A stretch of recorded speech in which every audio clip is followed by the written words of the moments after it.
So let's talk about wiring up digital inputs to our PLC.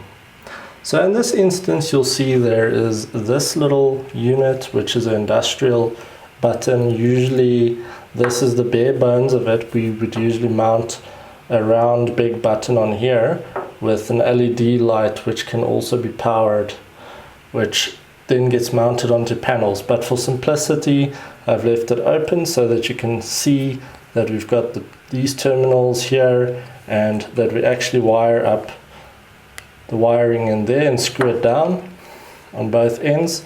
So these come in two different variations. So this one is normally open, which is a conventional switch where basically the switch is always open by default. Then we've got another type of button like this one, which is normally closed. So usually this one will already allow current to flow from this terminal to that terminal, and once the button is pressed it will then disconnect it.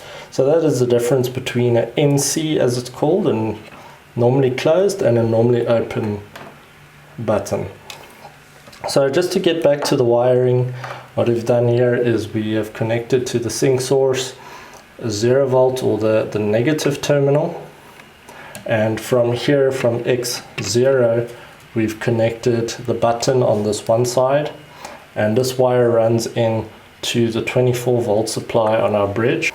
So how the PLC basically decides whether the input should be energized or not is it basically does a comparison between what the sync source is and what actual voltage is flowing to the input. So in this case, we've got a 0 volt sync source, so a 24 volt will then energize X0. In the case of us placing a 24 volt here, then a 0 voltage will then energize X0. So this is different ways of how we can have PNP and NPN configurations on the PLC, as we had discussed earlier. So let's just give this a go so you can see how it works. Let's turn this thing on.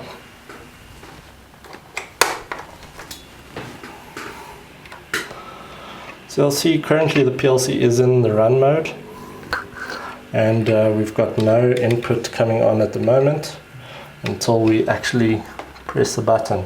So you'll see how it then lights up, and it's actually getting the input from the button. So as we previously discussed, that if we want to do some fault finding in the field, we could then take the PLC out of the run mode, and we can actually still then press buttons and trigger sensors to get actual values on the inputs. So hopefully this has been a good introduction of how to actually wire digital inputs or buttons to your actual PLC so that you can start testing it and all of that. For those who don't have a PLC to wire for this course, that's fine.